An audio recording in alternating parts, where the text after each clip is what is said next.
آگے نامساعد حالت کے باوجود لے کے چلنا، یہ اللہ رب العزت کی نگاہ کرم اور بزرگان دین و ملت کی خصوصی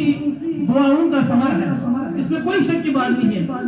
آج میں یہ کہتے ہوئے فخر محسوس کرتا ہوں اور یقیناً قائد ملت حضرت مولانا مصطفیٰ علی انجم دامت برکاتہ العالیہ اور شیخ طریقت حضرت مولانا کاٹو فدا حسین کے لیے سب سے زیادہ خوشی کی بات ہوگی، اس لیے کہ اس دین کا بیڑا انہوں نے اپنے کندھوں پہ جس مشکل حالت میں اٹھایا ہوا ہے، یقیناً اللہ رب العزت کی تائید عزتی اگر شامل حال نہ ہوتا تو آج ہمارے ملک کے طول و عرض میں قریہ قریہ، گلی گلی، گاؤں گاؤں، مسجد مسجد، خانقاہ خانقاہ میں لوگ آج نفس کشی کرتے ہوئے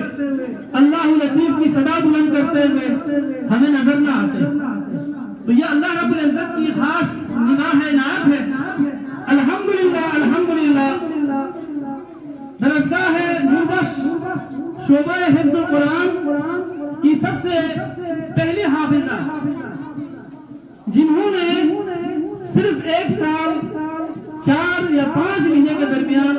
قرآن مجید کو مکمل طور پر حفظ کرنے کی سعادت حاصل کی ہے، یہ اللہ رب العزت کی تائید نہیں تو پھر کیا ہے؟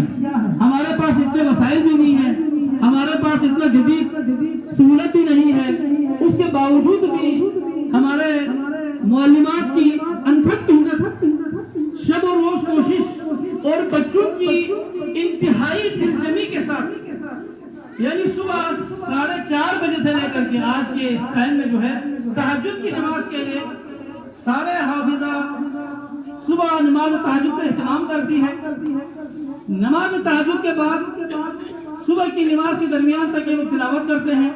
صبح کی نماز کے بعد صبح باجماعت نماز ادا ہوتی ہے، اوراد فتحیہ باقاعدہ ورد کے طور پر ماشاءاللہ ورد زبان رکھے ہوئے ہیں، اس کے بعد سے لے کر کے ناشتہ تک قرآن کی کلاس ہوتی ہے، ناشتے سے تھوڑی دیر کے بعد باقاعدہ 8 بجے سے پراپر کلاسز کا پھر سے آغاز شروع ہوتا ہے، جو کہ تقریباً جو ہے 1:30 بجے تک جاری رہتا ہے، اور 1:30 بجے ان کی نماز ہوتی ہے، 1 بجے ان کی نماز ہوتی ہے، نماز اور کھانے کے بعد پھر سے یہ لوگ کلاس میں ماشاءاللہ سے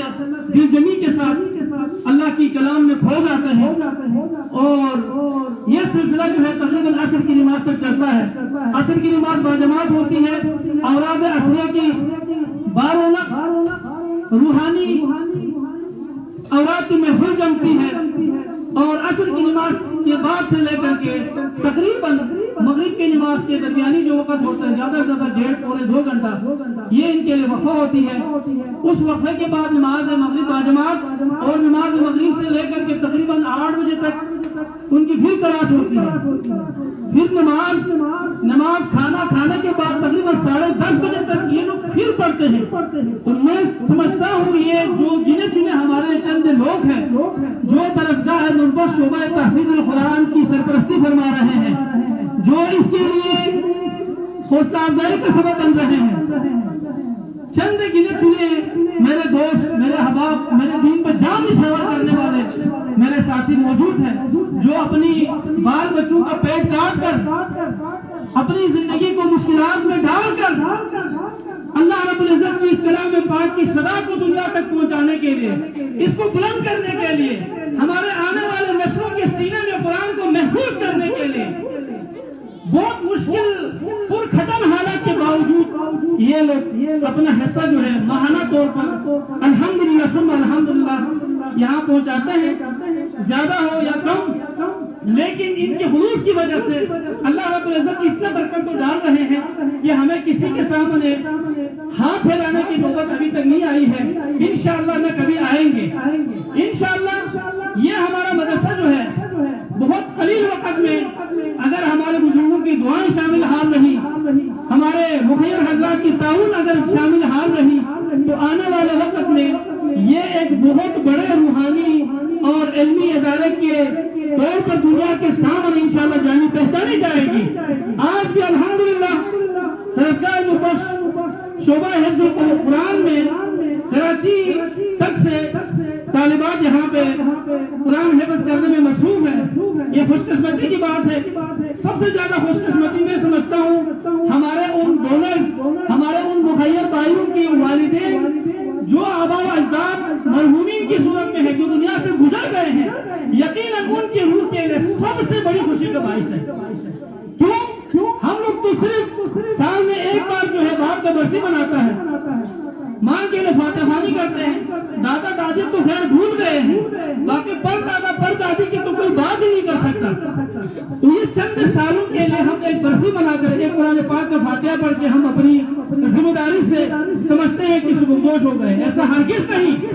ان کو ہماری شدید دعاؤں کی ضرورت ہوتی ہے، صدقہ خیرات کی ضرورت ہوتی ہے، مغفرت کے لیے مانگی جانے والی دعاؤں کی ضرورت ہوتی ہے. تو الحمدللہ وہ لوگ کتنا خوش قسمت ہے جن کو اللہ رب العزت نے اس کار خیر میں حصہ ڈالنے کا اللہ رب العزت نے توفیق عطا کی. اور ان کی مرحومین کے لیے بھی جو ہے عالم ارواح میں شادمانی کا جو ہے ایک بہترین الحمدللہ اللہ رب العزت نے ذریعہ فراہم کیا ہے، جس کے لیے میں آپ سب کو دل کے اتھاہ گہرائیوں سے ہدیہ تبریک پیش کرتا ہوں. ہماری دوسری، تیسری اور چوتھی اور پانچویں طالبات جنہوں نے ماشاءاللہ سے قرآن کو حفظ کرنے کی سعادت حاصل کی ہے، انہوں نے بھی کوئی زیادہ عرصہ نہیں لگایا. پہلی طالبہ نے 1 سال 5 مہینے کی قلیل مدت میں، اور دوسری طالبہ نے 1 سال 7 مہینے کی مدت میں، اور باقی 2 طالبان نے جو ہے 1 سال 8 مہینے کی قلیل مدت میں، یعنی پورے 2 سال میں الحمدللہ ان سب نے قرآن پاک کو حفظ کرنے کی سعادت حاصل کی ہے. یہ ہماری پوری ملت کے لیے ہماری عزت